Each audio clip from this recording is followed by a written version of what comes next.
Class 8 में आपका स्वागत है। अध्याय 3 में संश्लेषित रेशे हम पढ़ चुके हैं इसके पूर्व के वीडियो में, और आज हमें देखना है प्लास्टिक।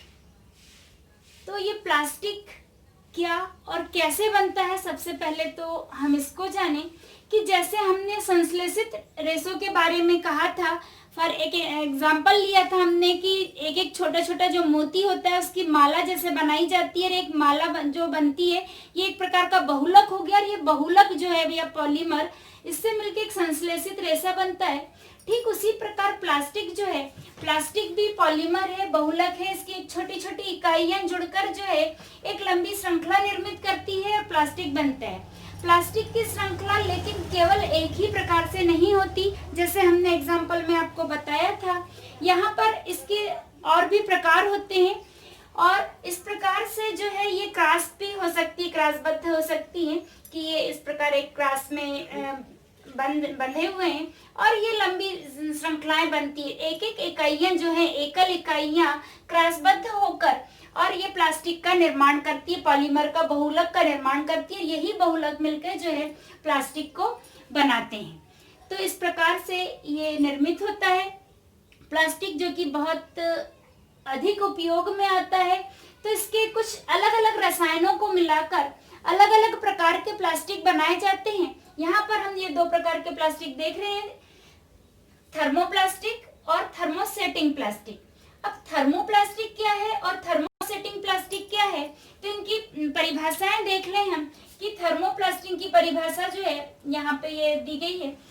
यह गर्म करने पर आसानी से विकृत हो जाता है। यदि हम इसको जलाएं तो ये विकृत हो जाता है, यानी टूट जाता है या पिघल जाता है तथा सरलता से मोड़ा जा सकता है। ये इसको जो है प्लास्टिक को आसानी से मोड़ा जा सकता है।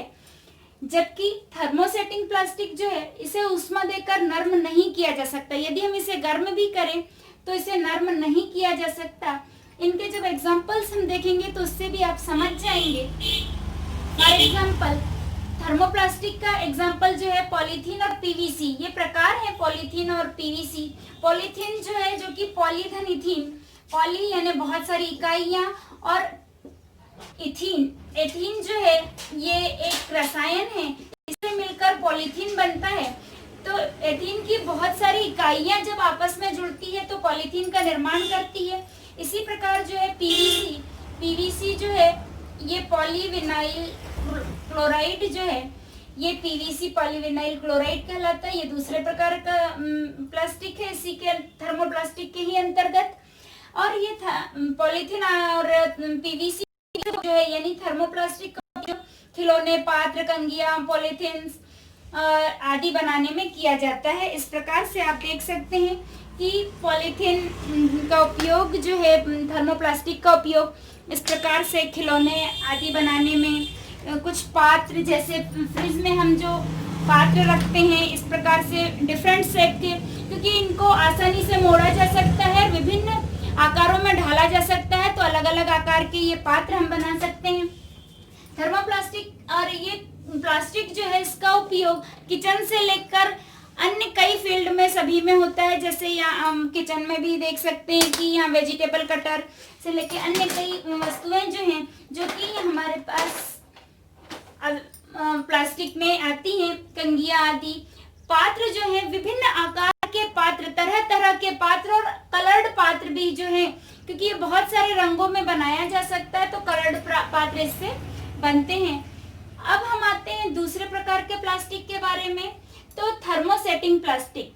थर्मोसेटिंग प्लास्टिक जिसको हमने कहा था कि ऊष्मा देकर जिसे गर्म नहीं किया जा सकता, इसके भी दो प्रकार यहाँ पे लिखे हुए हैं कि एक बेकेलाइट और दूसरा मेलेमाइन। बेकेलाइट और मेलामाइन के एग्जांपल्स की स्विच जो है, बटने जो है हमारे यहाँ पर जो बटने आदि होती हैं, इस प्रकार ये स्विच जो है, स्विच और स्विच बोर्ड आदि जो हैं बेकेलाइट और मेलामाइन क्रॉकरी से बनाए जाते हैं, क्योंकि इनको ये विद्युत के कुचालक होते हैं और ऊष्मा देने पर भी ये गर्म नहीं होते, इसलिए ये इससे बनाए जाते हैं। साथ ही बर्तनों के हत्थे, कुछ जैसे कुकर आदि के हैंडल या नॉन स्टिक फ्राई पैन आदि जो हैं, इनके हैंडल्स जो हैं से बनते हैं, क्योंकि ये जब कुकर तेज गर्म होता है, गर्म होने पर भी ये ऊष्मा पाकर नरम नहीं होते। जबकि थर्मोप्लास्टिक का यदि यहाँ पे लगाया जाए तो ये पिघल जाएगा, और पिघलने के बाद यदि हम उसको हाथ से पकड़ेंगे तो हमारे हाथ दुर्घटनाग्रस्त हो सकता है, जल सकता है। तो इस प्रकार थर्मोसेटिंग प्लास्टिक से बर्तनों के हत्थे आदि बनाए जाते हैं। प्लास्टिक अपने गुणधर्मों के कारण सभी क्षेत्रों में बहुउपयोगी प्रदर्शित हो रहा है।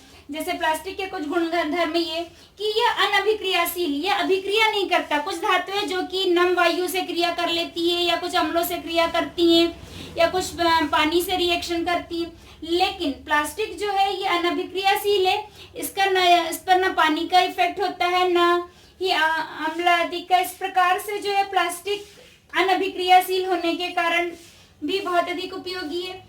फिर दूसरा इसका कारण अधिक उपयोग का कि यह हल्का होता है, यहाँ से वहां लाने ले जाने, उठाने रखने में इसकी सुविधा होती है। प्रबल है, मजबूत है, यह आसानी से ऐसे टूटता नहीं है कि एकदम आसानी से टूट जाए, ये प्रबल है। और चिरस्थायी, यह चिरस्थायी है, लंबे समय तक बना रहने वाला है। लेकिन इसके चिरस्थायित्व ही एक नुकसान भी दे देता है, पर्यावरण प्रदूषण का मेन कारण बनता है, जिसको हम अभी पढ़ेंगे। चूंकि अभी गुणधर्म पढ़ रहे हैं इसलिए अभी हम हानि को यहाँ पर छोड़ रहे हैं, इसके बाद हम हानि देखते हैं। ये विद्युत का कुचालक है, और विद्युत का कुचालक होने के कारण विद्युत के स्विच बोर्ड और अन्य कई चीजें, पटा आदि ये सब बनाने में इसका उपयोग होता है। और जो बिजली के वायर होते हैं, तो बिजली के वायर के ऊपर भी प्लास्टिक कोटेड होता है। प्लास्टिक का कोट इसलिए लगा होता है ताकि ये विद्युत का कुचालक होने के कारण करंट नहीं लगता। और इसके अंदर जो धातु का तार चल रहा होता है, जब दो धातु के तार यदि आपस में जुड़ेंगे तो ये शॉर्ट सर्किट होने की संभावनाएं रहती है।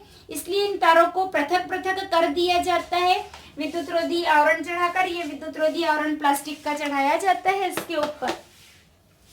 इसका क्षेत्र व्यापक है, प्लास्टिक का क्षेत्र व्यापक है से तात्पर्य है यह विभिन्न उद्योगों में उपयोगी है, चाहे वो किचन के लिए बर्तन बनाने हो, फ्रिज का सामान हो, ये व्हीकल्स हो, उद्योगों में प्राय इसका उपयोग होता है। ये एक तो हमने जैसे कहा था, ये आसानी से पॉलीथीन जो है मुड़ जाता है, और कई इसके कारण होते हैं। जैसे औषधि उद्योग में जो है दवाइयों को पैक करने में, उसका रैपर बनाने में, ताकि उनको हवा से बचाया जा सके, तो उसमें भी दवाइयों के मेडिकल फील्ड में भी, चिकित्सा का क्षेत्र में चिकित्सा के कई यंत्र आदि बनाने में, बिजली के कई उपकरण बनाने में इस प्रकार से इसका उपयोग होता है। तो इस प्रकार हम देखते हैं कि इसका क्षेत्र व्यापक है, इसने किसी क्षेत्र को नहीं छोड़ा। इस प्रकार प्लास्टिक जो है हमारे लिए उपयोगी है।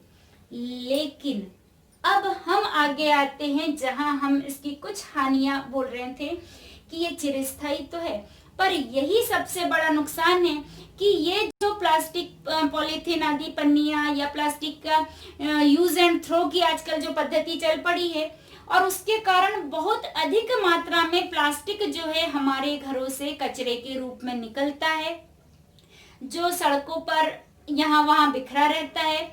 या कई बार इसमें जब कुछ भी खाने की सामग्री रख के फेंक दिया जाता है तो गायें खा लेती हैं, या पशु अन्य कोई पक्षी आदि भी इसको यूज करते हैं, खाते हैं, तो इनकी डेथ हो सकती है। दूसरा, नालियों में जमा होके नालियों को चोक कर देता है और पर्यावरण को प्रदूषित करता है, भूमि को बंजर बनाने का कार्य करता है, क्योंकि इसके ऊपर दाना उगता नहीं है, या यदि दाना इसके ऊपर है, उग गया तो इसकी जड़ जमीन में गहराई में नहीं जा पाती। इस प्रकार इसकी कई हानियां हैं, और यही कारण है कि हमको 5R का सिद्धांत इसके लिए याद रखना चाहिए कि प्लास्टिक का उपयोग तो हम करें, पर कब और कैसे और कितना करें इसका ध्यान रखें। कि जहां पर आवश्यकता है, बहुत अधिक आवश्यकता है, जैसे बिजली के बोर्ड, क्योंकि विद्युत का कुचालक है, विद्युत के तार के ऊपर लगाना यहाँ कुछ चीजों में बहुत जरूरी है, बेशक हम वहाँ यूज करें। पॉलीथीन जहाँ बहुत जरूरी है उसमें वहाँ पॉलीथीन का भी यूज करें, लेकिन जितना कम से कम हम उपयोग कर सकते हैं तो 5R का सिद्धांत यहाँ पर यूज करना चाहिए। सबसे पहले जो है हमने कहा रिड्यूस, पॉलीथीन का उपयोग से कम करें, रिड्यूस करना, कमी करना, तो हम इसके उपयोग में कमी लाएं, जितना कमी कर सकते हैं उतनी कमी लाएं।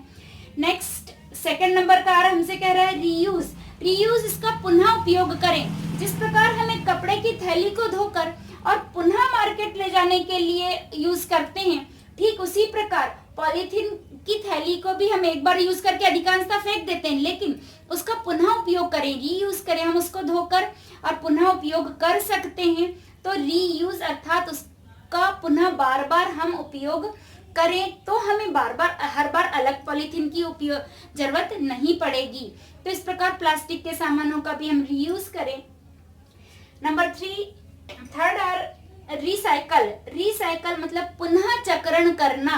जब एक बार, 4 बार, 6, 8, 10 बार, जितना बार हमने रीयूज कर सकते थे रीयूज किया, ठीक है। अब रीयूज के बाद में वो इतना हो गया या कहीं छेद हो गया, ये हो गया, अब वो रीयूज के काबिल नहीं बचा, तब हम उसका रिसाइकल करें। रिसाइकल स्वयं घर पे नहीं कर सकते, तो कम से कम इतना तो कर सकते हैं कि हम प्लास्टिक के जो सामान हैं इनको एक अलग पात्र में जमा करें और उसके पश्चात इस पात्र को जब कचरा गाड़ी आती है उसमें अलग से डालें, ताकि ये रिसाइकलिंग के लिए जा सके। जिन उद्योगों में इसका रिसाइकलिंग का कार्य होता है, तो वहां पर इससे पुनः एक हल्के किस्म के खिलौने आदि निर्मित, अन्य किस्म की पॉलीथीन बनाई जा सकती है। तो इस प्रकार जो है ये रिसाइकिल हो जाएगा। और रिकवर पुनः प्राप्त करना, और इस प्रकार रिसाइकल के बाद जो आते हैं तो उनका भी हम उपयोग, उनको प्राप्त करें, उससे भी काम चलाएं। देन नंबर 5 इज रिफ्यूज करना, कमी लाना, जहां तक संभव हो सके हम इसका उपयोग कम से कम करें। इस प्रकार हम जो है पर्यावरण को प्रदूषण से बचा सकते हैं। माना ये हमारे लिए बहुत उपयोगी है और हर क्षेत्र में इसका यूज है, हम इसका उपयोग बेशक करें, लेकिन जितनी आवश्यकता हो उतना ही इसका उपयोग सीमित मात्रा में करें। इट मीन्स मितव्ययिता के साथ करें। हमने कंजूसी भी यहाँ नहीं कहा, कंजूसी और मितव्ययिता 2 अलग अलग शब्द हैं, तो हम इसका उपयोग जो है मितव्ययिता के साथ करें, तो हम अपने पर्यावरण को भी सुरक्षित रख सकते हैं। जय हिंद, जय भारत।